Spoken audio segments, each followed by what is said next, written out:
Good morning সবাইকে। তো দেখো আজকে হচ্ছে দিনটা শুক্রবার। আমার ছেলের স্কুল আছে, এখন ওই সকাল 6:30 মতো বাজে। এখন মানে ওকে ওঠাতে গিয়ে একদম নাজেহাল অবস্থা হতে হবে, সহজে ওঠে না। তো চলো আজকের দিনটা শুরু করি এইভাবেই। আজকের দিনটা গেলে কালকে আর পরশু দুটো দিন রেস্ট পেয়ে যাবে। তো আমারও ঘুম ভাঙছে না, তো উঠতে হবে, নাহলে দেরি হয়ে যাবে। অলরেডি 6:35 বেজে গেছে। তো চলো দেখতে থাকো ব্লগটা। আজকে ক্যারাটে ক্লাস, যার জন্য আজকে এই ড্রেসটা পরে যাবে ও। এই হচ্ছে আজকের টিফিন। ও আজকে নিয়ে যাবে ম্যাগি, আর তার সাথে হচ্ছে কিসমিস দিলাম কয়েকটা। এটা ফোল্ড করে ওই বাক্সে ঢুকাই দাও।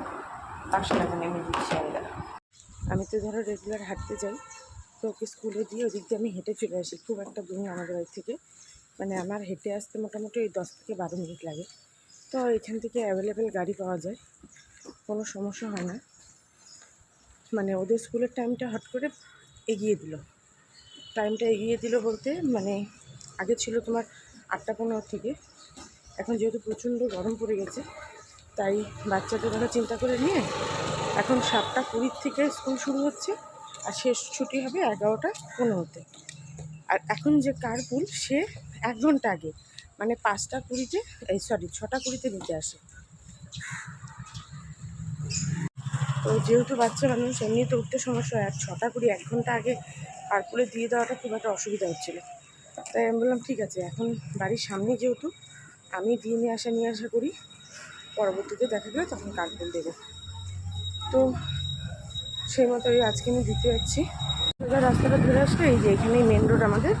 তো এইখান থেকে আমরা আরামসে যে কোনো গাড়ি, বাস, অটো সবই পেয়ে যাওয়া হবে। তো এখান থেকে বাসে উঠে দেখো আমরা এখন স্কুলের সামনে এসে গেছি। স্কুলে মানে গাড়ি করে আসতে জাস্ট 2 থেকে 3 মিনিট সময় লাগে, ডিস্টেন্সটা খুবই অল্প। তো এই যে আমি ব্যাগটা ওকে দিয়ে দিচ্ছি, খুব ভারী হয় ব্যাগটা, তাই আমিই নিয়ে আসি, তারপর এখানে এসে দিয়ে দিই। ওই দেখো চলে যাচ্ছে। তো সবার তো রোজ দিন সময় ক্লাস থাকে না, যাদের ক্যারাটে তারা ক্যারাটে ড্রেস পরে, আর বাকি সবাই নর্মাল ড্রেস পরে। তো এবার আমি হাঁটতে হাঁটতে চলে যাব বাড়ির দিকে, ওকে স্কুলে ঢুকিয়ে দিয়ে এবার চলে যাচ্ছি। এখান থেকে যেতে আমার ওই মনে করো 10 থেকে 12 মিনিট সময় লাগবে। তো দেখো হাঁটতে হাঁটতে আমি বাড়ির অনেক কাছে চলে আসছি। ওই যে সাদা বিল্ডিংটা দেখা যাচ্ছে, ওটার পাশ দিয়ে গলিটা গেলেই আমাদের বাড়ি। তো এখন আমি বাড়িতে ঢুকবো না, এখন আমি একটুখানি হাঁটবো, তারপরে বাড়ি যাব। ট্রাক দাঁড় করানো, ওই যে দেখাতে পারলাম না। সুন্দর বানিয়েছে না, এখান দিয়ে রাতের বেলা আবার জল পড়ে, বেশ ভালো লাগে দেখতে। যেহেতু ধুলো পড়ে গেছে, এটা খুব সুন্দর করে ডেকোরেট করা। এখানটায় দেখো আরেকটা জায়গা, যা হয় মানে বানানো হয়েছিল এক সময়, সুন্দর লাগছে, কিন্তু যত্নের অভাবে ইয়াটা এরকমভাবে পড়ে আছে। তো এই যে আমি রাস্তা থেকে এখন আমাদের বাড়ির সামনে পার্কটায় চলে এলাম, যেটাতে আমি রেগুলার হাঁটি। মানে গাছটার দিকে জাস্ট দেখো কি ভালো লাগছে, যেন চোখ জুড়িয়ে যায়, এত সুন্দর লাগে। এটার নামটা আমি ঠিক জানি না, তোমরা জানলে অবশ্যই কমেন্টে জানিও। তো এখানে আমি এখন মোটামুটি 3 থেকে 4 পাক হাঁটবো, তারপর বাড়ির দিকে যাব। বেস্ট ভিউটা মানে কি ভালো লাগছে। আজকে রোদ উঠেনি আমাদের এখানে, দেখো চারপাশে গাছগুলো ফুলে ফুলে ভরে আছে, কি ভালো লাগছে দেখতে, ভীষণ সুন্দর লাগছে। এই ফুলগুলো কি ভালো লাগে না, এগুলোর নাম হচ্ছে জারুল ফুল। মানে আমার এত ভালো লাগে, কালারগুলো এত সুন্দর ব্রাইট, বেশ চোখে লাগে, আর এত ভালো লাগছে দেখতে। আমার চারপাশে শুধু ফুল আর ফুল, দেখে মানে চোখেরও শান্তি। এই যে রঙ্গন ফোটা শুরু হয়েছে, ওইদিকে তো মিনি রঙ্গনগুলো ফুটেছে, শেয়ার করলাম। এগুলো সব বড় বড়। এটা একটা অনেক বড় ছাতিম গাছ, এটার মধ্যে অনেক পাখির বাসা আছে। দেখাতে পাচ্ছি না আমি জুম করে। ওই এই দেখুন, এই দেখুন একটা পাখির বাসা। এত সুন্দর জিনিসগুলো না, ভাবলাম আমি একা কেন দেখবো, আপনারাও দেখুন। এত সুন্দর ভালো লাগছে দেখতে, আর সকালটা আজকে রোদ না ওঠায় হাঁটতে বেশ ভালো লাগছে। এই লাস্ট 2 থেকে 3 দিন আমাদের এখানে বীভৎস গরম গেল, আজকে রোদ উঠেনি, বেশ হালকা হালকা, ভীষণ শান্তি পাওয়া যাচ্ছে হেঁটেও। এই দেখো, বললাম না এখানে মিনি রঙ্গনগুলো ফুটে গেছে, আমি নিলাম। এই যে দেবকাঞ্চনের বীজ, একটা ওই দাদা কাজ করে যে মালি, ওনার থেকে চেয়ে নিলাম। আমার খুব ভালো লাগে দেবকাঞ্চনটা লাগাবো এবার বাড়ির সামনে। দেখুন জাস্ট মানে বাইরে মানে তাকানো যায় না, এত সুন্দর, নিচটা একদম ফুলে বিছিয়ে যেন হয়ে আছে। তো আমার হাঁটা কমপ্লিট, অল্প বাজার করলাম, কমপ্লিট। এখন বাড়ি চলে আসছি। গেট খোলো।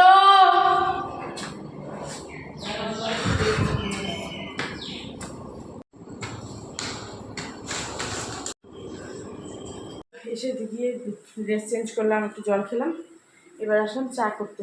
চাটা খাই, টিফিনে মোটামুটি একটা রেডি করে নিয়ে স্নানে যাব। স্নানটা করে আসবো, কারণ ঘেটে ঘেটে আসতে প্রচুর ঘামা, তো স্নানটা করে নিয়ে তারপর তোমার টিফিন বানাবো। তারপর তো কাজ আছে 10টা থেকে, মা রান্না করবে, আমি রাত্রে রান্নাটা করবো। তো সকালে টিফিনটা করে দিয়ে আমি যাবো স্নানে। তো চলো দেখাই আর কী কী বাজার করলাম। খুব একটা বেশি বাজার করিনি। মাছটা আনলাম, মাছের হবে পাতলা করে ঝোল আলু ডাঁটা দিয়ে, আর হবে মাছের মাথা দিয়ে পটল কষা। এখানে অনেকটা মাথা আছে। বানাবো আজকে পাস্তা। গরম না, প্রচণ্ড গরম পড়ে গেছে, রুটি আর খেতে ভালো লাগছে না, একটু রুটি খাওয়া হয়েছে। তো আজকে করবো একটু পাস্তা।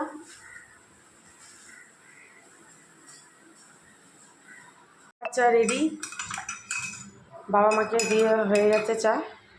এখানে বসালাম পাস্তাটাকে সেদ্ধ করতে। পাস্তাটা সেদ্ধ হয়ে গেলে হয়ে যাবে। তো এই যে দুটো বিস্কিট নিয়ে বসে গেছি, আগে চাটা খেয়ে নিই, তারপর শরীরটা একটু চার্জ হবে। হ্যাঁ আছি, ওই প্যারাগ্রামের যে ঝামেলাটা, ওটাই খবর দেখাচ্ছি, তাই না দেখার জন্য রাখছি। মানে এত খারাপ লাগছে না দেখে, মানে কী করে মানুষ এতটা নৃশংস হতে পারে। দিন রাত খালি ওটাই ভাবছি, মানে কী বলবো, ফেসবুক যাই খুলি ওটাই চোখে আসছে, ওটাকে স্কিপ করে যাওয়া কোনো মতে সম্ভব হচ্ছে না। দেখে এতটা খারাপ লাগছে যে জিনিসটা, মানে কিছুতেই মানতে পারছি না। মানে এরকমভাবে মানুষ কী করে খুন করতে পারে, মানে হিন্দু মুসলিম সেটা ছেড়েই দিচ্ছি, মানে ডিরেক্ট শ্যুট আউট। তাও একজনকে যে একটা গুলি করেছে তা কিন্তু নয়, মানে 3-4খানা করে গুলি করে দিয়েছে। ভীষণ খারাপ লাগছে দেখে, মানে কী করে মানুষ এভাবে করতে পারে না, যেখানে মানে কী বলবো, খুব একটা এসে মানে আমারও খুব নেক্সট ইয়ার আমাদেরও একটা প্ল্যান হচ্ছিল কাশ্মীর যাওয়ার। আমি আর বেঁচে থাকতে কখনোই কাশ্মীর আমি তো যাবোই না, আমার বাড়ির লোককেও কোনোদিনও যেতে দেবো না, এটাই প্রেফার করবো আমি। স্নান কমপ্লিট হয়ে গেছে, ছাদে আসলাম কাপড় দিতে। আজকে রোদটা নেই, এখন আবার হালকা উঠছে, নেই বলতে বলতে উঠে যাচ্ছে, কিন্তু প্রচুর হাওয়া দিচ্ছে রোদের সাথে। এবার গিয়ে টিফিন করব। প্রচুর কাপড় ধোয়া হয়েছে, সব মেলা, ছেলের স্কুল ড্রেস অনেক কিছু, আরও 1 বালতি কাপড় আছে, এখন এগুলো মেলবো, টিফিন বসাবো। পাস্তা তো দেখালাম আগে, সেদ্ধ করে চারিদিকে কেটে রেখে গেছিলাম, গাজর ক্যাপসিকাম আলু, আর এখানে হচ্ছে পেঁয়াজ ডিম। বিছানা আমার তোলা কমপ্লিট। বিছানা আমি সকালেই তুলে যাই, যখনই স্কুলে যাই তখনই আমি বিছানাটা মানে সকালবেলা উঠেই তুলে দিই, তারপরেই যাই, সময়টার মধ্যে ম্যানেজ হয়ে যায়, তো করে দিয়ে যাই। তো দেখো 10টা বেজে গেছে, এখন আমি লগ ইন করবো। ওদিকে টিফিন হচ্ছে, টিফিন এখনও হয়নি, টিফিনটা বসিয়ে দিয়ে এলাম। তো ওটা হোক, আমি ততক্ষণে লগ ইনটা করে নিই, তারপর আবার যাবো। কেউ খাবে না, হয়ে গেছে, এবার আমি আমার খাওয়াটা নিয়ে যাচ্ছি। কাজ করতে এবার খেতে হবে। 11টা থেকে ছুটি ওদের স্কুলের, তো আবার 11:15টায় তো যেতে হবে ওকে আনতে যাচ্ছি এখন। তো এই যে আমি স্কুলেই পৌঁছে গেলাম, স্কুল ছুটি হয়ে গেছিলো, আমার পৌঁছতে একটু লেট হয়ে গেছে, আমার ছেলে খুঁজছিল আমার ছেলে বাড়ির সামনে এসে দৌড়াচ্ছে। চলে আসছি আমরা বাড়িতে, খালি রোডটা দেখো আজকে বিভৎস গরম বাইরে, মানে ওই মেন রোডের ওপরে হওয়াতে এতটাই সুবিধে, যেতে আসতে যখন তখনই গাড়ি পেয়ে যাচ্ছি, মানে 2 মিনিটও দাঁড়াতে হয় না। যাওয়ার সময় যেমন চট করে গাড়ি পেয়ে গেলাম, আসার সময় সেরকম, মানে তবুও এইটুকু সময়ের মধ্যেই অস্থির হয়ে যাই। লাইটটা জ্বালানোর কী দরকার, গেট খোলো। এই হচ্ছে দুপুরে খাওয়া দাওয়া, উচ্ছে আলু ভাজা, ভাত, পটলের তরকারি। গরম গরম গরম, কি যে গরম মানে বলার মতন না। মানে প্রায় তোমার ওই ধরো খাওয়া দাওয়ার করে 2:30 2:45 এরকম হবে, সেই থেকে কন্টিনিউ এখন মানে 5টা বাজে, এতক্ষণ কন্টিনিউ এসি চলে গেল, বন্ধ করা যাচ্ছে না। বন্ধ করে যে ফ্যান চালানো হচ্ছে আবার গরম, প্রচণ্ড গরম। এই এখন মাত্র ছাদে আসলাম, রোদ এতক্ষণে নামলো। কটা বাজে এখন দাঁড়াও, 5 পুরে সর্বনাশ, 5টা 43 বাজে। ওই 5:30 নাগাদ অব্দি এসি চলছে, ছেলেও ঘুমাচ্ছিল। এখন এত গরম তো ও না বন্ধ করে দিলে উঠে যাচ্ছে, আর অনেক সকালে উঠে স্কুলে যায়, না ঘুমালে ওরও শরীরটা খারাপ করে। তো দেখো এখন সূর্যটাকে কি ভালো লাগছে দেখতে, কিন্তু রোদটা একেবারেই ভালো লাগে না, বুঝছো কত সুন্দর লাগছে সূর্যটাকে, ভীষণ সুন্দর লাগছে।